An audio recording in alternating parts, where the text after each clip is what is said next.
Bueno, pues hoy estamos con Juan Antonio Morales. Juan Antonio Morales es una de las personas que integra un proyecto muy interesante, la verdad, para preparar a la zona de Huelva, no solo la capital como tal, ante la posible llegada. Esto siempre se habla de futuro, pero nunca se sabe de cuándo, evidentemente, la naturaleza nunca avisa.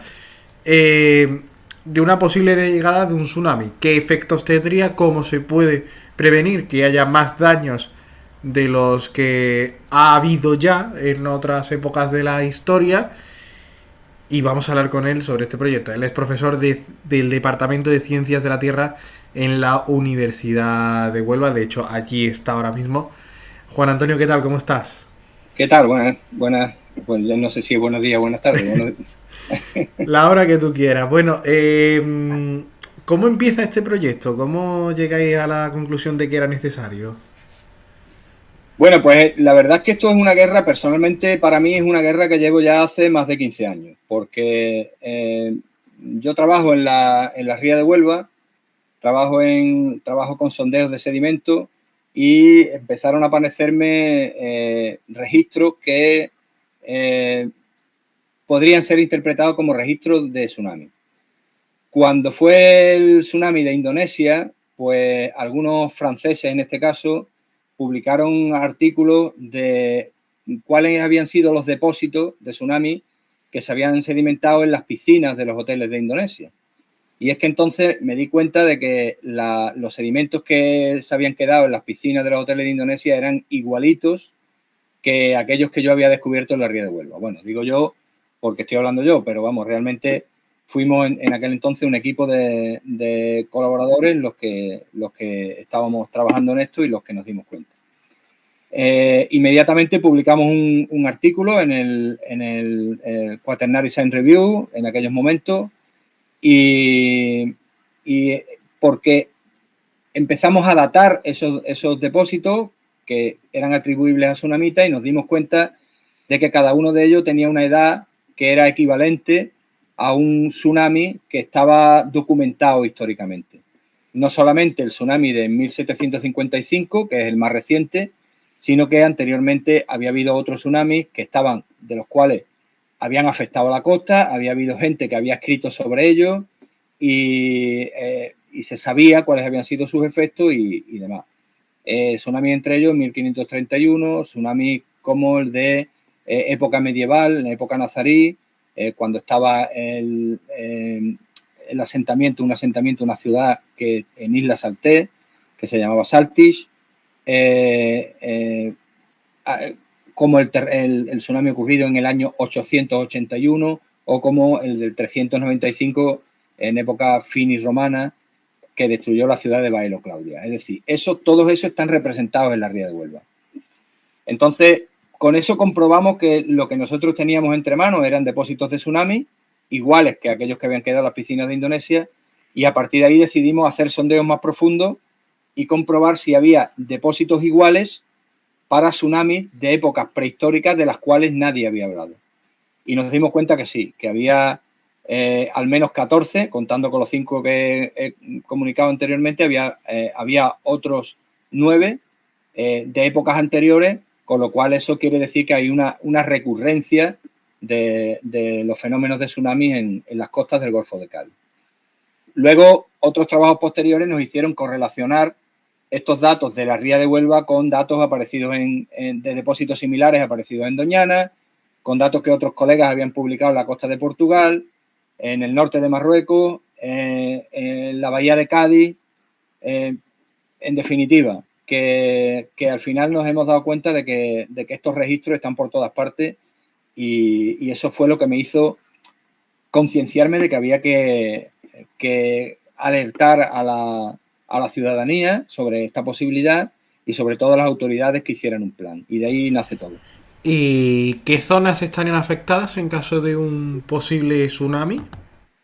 Pues todas las costas del Golfo de Cádiz, respecto al origen, este origen del que estamos hablando, que estaría en un sistema de fallas relacionado con la falla de Azores-Gibraltar a unos 350 kilómetros del Cabo San Vicente. Pero eso no quiere decir que las costas del Mediterráneo no estén también afectadas. Lo que pasa es que, a diferencia de esta zona, las costas del Mediterráneo no están estudiadas.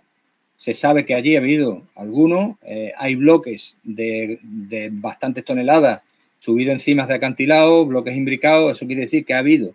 Lo que pasa es que no sabemos cuándo ni con qué frecuencia ocurre.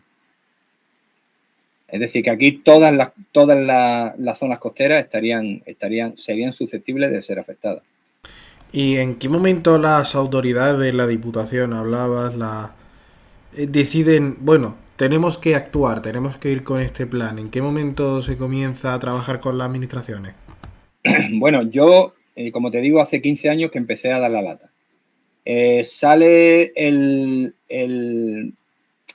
documental de Fernando Arroyo, La Gran Ola, que hace 5 años, y en ese momento, pues ese documental para mí, y yo creo que para todos los que investigamos, supone una revolución, porque primero hace público este problema, y segundo, nos damos cuenta, yo me di cuenta que yo no estaba solo, que hay otros científicos en diferentes sitios que están en esta misma lucha. Científicos y autoridades también, ¿no? Gente de bomberos, gente de autoridades portuguesas también. Y la Gran Ola representa un hito, porque es la primera vez que se pone encima de la mesa el problema y es donde hablan al unísono un montón de expertos en diferentes materias, hidrógrafos, ingenieros, geólogos y personas de diferentes administraciones, y ponen encima de la mesa este problema. Se tardó hasta el 2019, en el cual se organiza un congreso, Bomberos Unidos Sin Fronteras organiza un congreso internacional de catástrofes, en el que yo hablo como conferenciante invitado, y habla antes que yo María Belón, que fue la persona a la que se vio afectada, bueno, la que realmente le ocurrieron los hechos que narra la película de Bayona, Lo Imposible.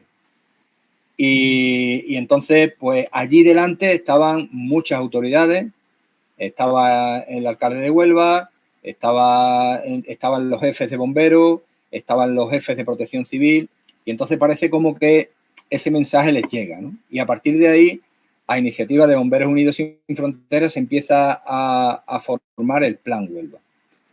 Tengo que decir que tanto el gobierno central como la Junta de Andalucía tiene sus planes de contingencia. Eso existe. Pero los planes de contingencia tienen un objetivo diferente del que hemos tenido en Huelva. Los planes de contingencia del gobierno es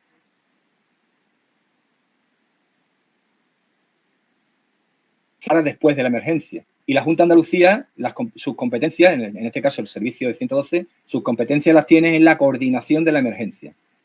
Ellos tienen que establecer un ámbito de afectación y tienen que coordinar a las diferentes fuerzas que ya han hecho un simulacro en Huelva después de la emergencia. Nuestro objetivo es diferente. Nuestro objetivo en el Plan Huelva fue concienciar a la ciudadanía para antes y durante el tsunami, para la autoprotección. No es lo mismo que los operativos tengan que atender a decenas de miles de víctimas que tengan que atender a miles de víctimas. La ciudadanía, lo primero, tiene que saber que esto puede ocurrir. Lo segundo, tiene que concienciarse de cuáles son los indicadores para que hay que actuar. Y lo tercero, tiene que saber qué hacer. Esos son los objetivos del Plan Huelva. Llegar a la ciudadanía, que la gente adquiera conciencia, que le pierda el miedo, que lo normalice como una situación que se puede dar, como cuando llegamos a un cine.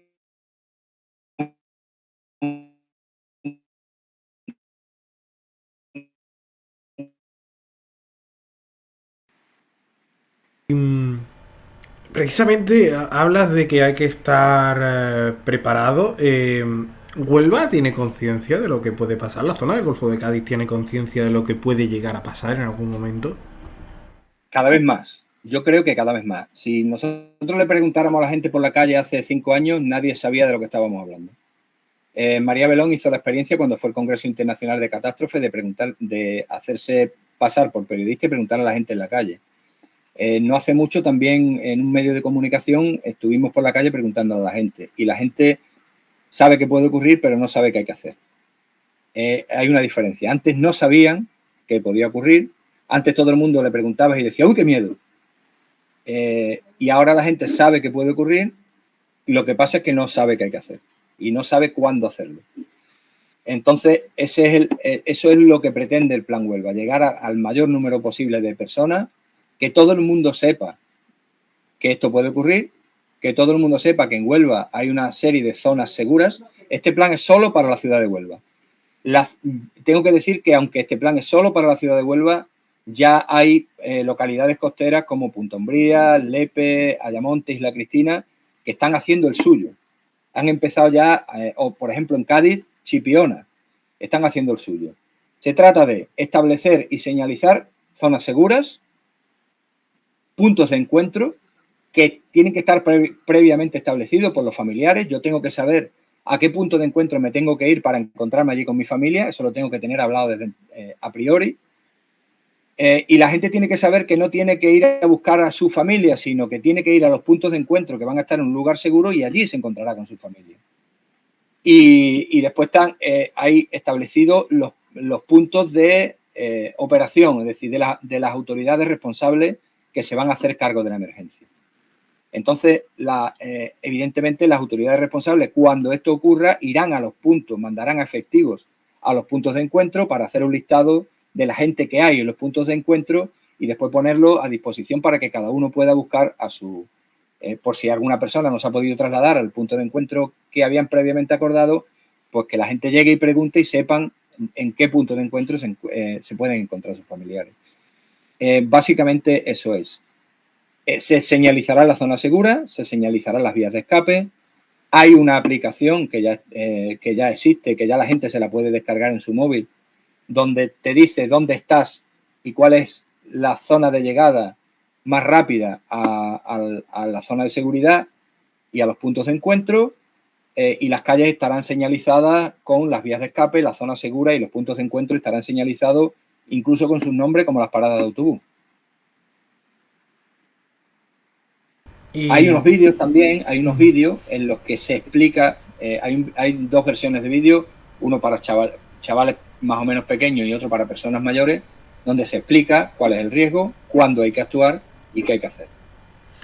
¿Y cuáles son vuestras siguientes líneas de actuación a partir de ahora? Porque claro, esto depende de que esperemos que no, pero haya un tsunami sobre la zona del Golfo de Cádiz, esperemos que nunca.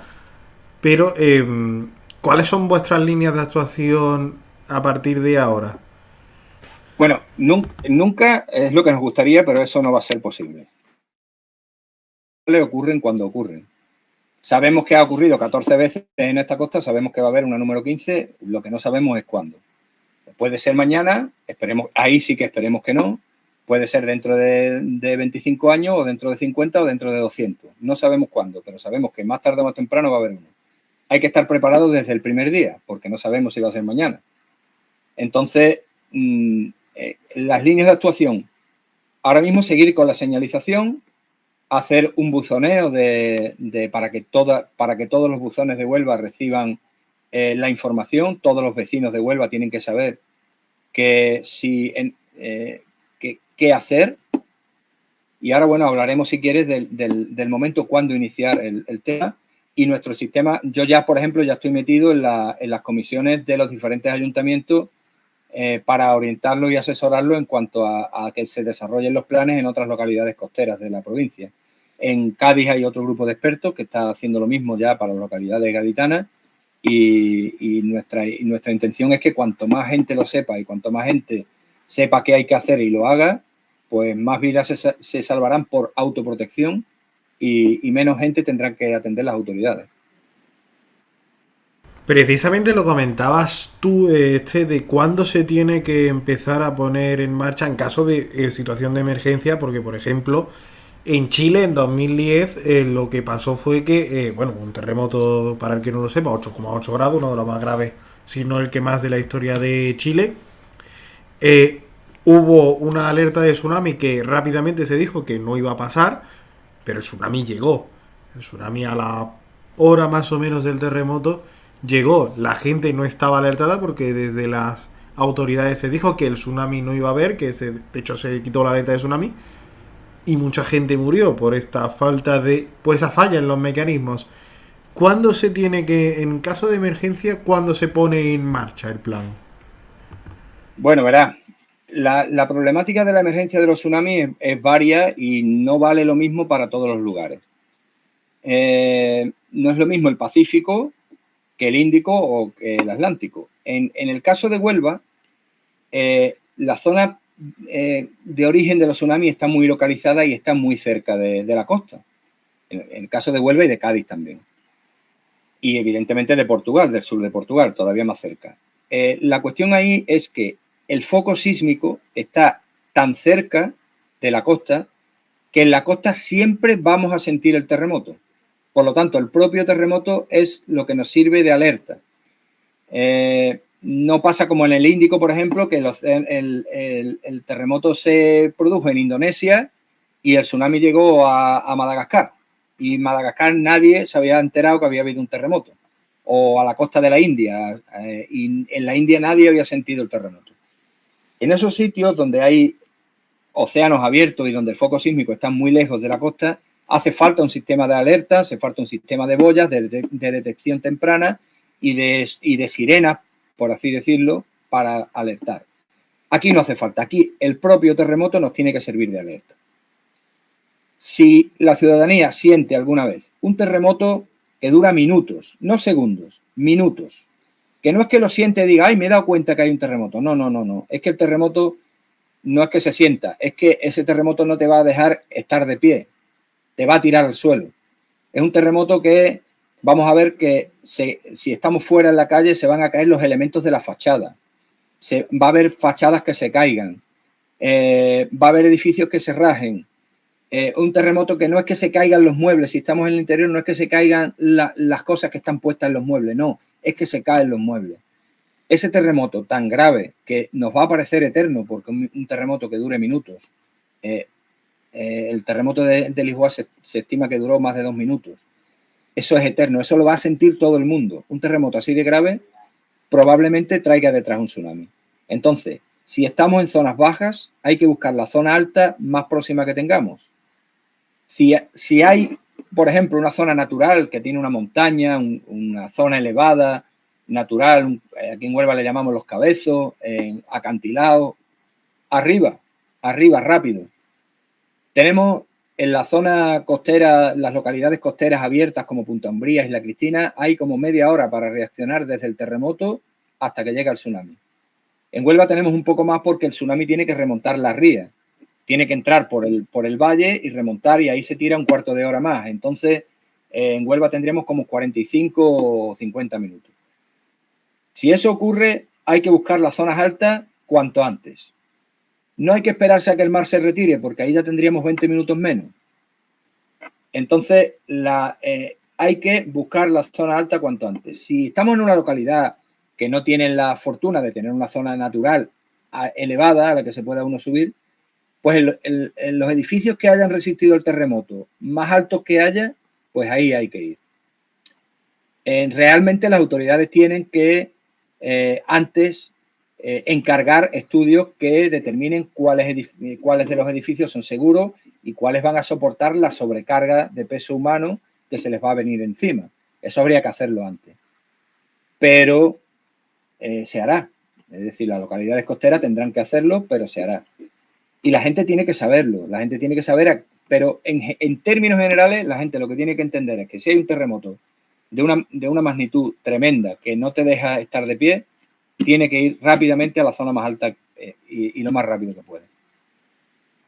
Y me parece muy interesante. ¿En vuestro plan se contemplan simulacros de este? Hombre, evidentemente no vamos a declarar un terremoto, pero se contempla un simulacro porque yo me acuerdo que, y además es lo más útil que puede haber. En los colegios, por ejemplo, siempre se han hecho los simulacros de incendios, los simulacros de cualquier tipo de emergencia. No sé si habéis hecho ya un simulacro, si lo contempláis. En este caso, los simulacros hay diferentes tipos de simulacros. Los simulacros de coordinación de efectivos, de operativos que tienen que actuar en la emergencia, eso la competencia le corresponde a la Junta de Andalucía. Ya se ha hecho uno. evidentemente yo creo que lo suyo sería hacer uno cada año para ir mejorando, para ir detectando qué se ha hecho bien, qué no se ha hecho tan bien, para ir mejorando y perfeccionar, de tal manera que cuando ocurriera uno, la coordinación se llevara a cabo de forma mecánica y automática. Eso es competencia de la Junta de Andalucía, del Servicio 112 en este caso. Como digo, ya el año pasado se hizo uno, del cual supongo que se habrá aprendido mucho y cuando se haga el siguiente, pues servirá para ir depurando. En cuestión de simulacros de autoprotección, que es de lo que nosotros nos interesa, pues es interesante que lo hagan los colegios. Lo mismo que en los colegios se hacen simulacros de incendio o de simulacros de evacuación por inundaciones o dependiendo de la emergencia más destacada en cada sitio, pues se hacen simulacros. Los colegios, los centros de enseñanza secundaria e incluso la universidad tiene que empezar a cometer simulacros de evacuación por tsunami para que la gente lo normalice, para que nuestra respuesta sea automática, para que el pánico no se apodere de la gente. Y evidentemente en las administraciones, en las oficinas de administración deben también de acometerse este tipo de simulacros. De momento eso se está haciendo en algunos centros de educación, yo lo he escuchado en centros de educación primaria, algunos ya me están demandando el asesoramiento para los centros de educación, pero por ejemplo en las administraciones que yo sepa no se ha hecho nunca ninguno. Entonces eso hay que empezar a acometerlo. Pues Juan Antonio Morales, profesor de Ciencias de la Tierra de la Universidad de Huelva y miembro de este plan Huelva para prevenir ante lo que podría ser un tsunami, el número 15 para la zona, que esperemos que se retrase lo más posible. Pues muchas gracias por estar, estaremos muy pendientes de ver cómo evoluciona vuestro plan, de qué actuaciones se van haciendo y mucha suerte, porque va a ser la suerte de todo el Golfo de Cádiz. Bueno, yo nada más que tengo que decir una cosa, que si no después me pegan. Que yo soy también el presidente de la Sociedad Geológica de España, entonces represento a los geólogos científicos, a los que nos dedicamos a investigar, y entonces pues que también la gente sepa o se cite la Sociedad Geológica de España aquí, porque después a través de la sociedad seguramente se difundirá este vídeo para que llegue al mayor número de personas posible. Pues queda también mencionada que la Sociedad Geológica, que también hace un gran trabajo, por supuesto. Muchas gracias, de verdad, un placer. Bueno, gracias a vosotros. Un saludo.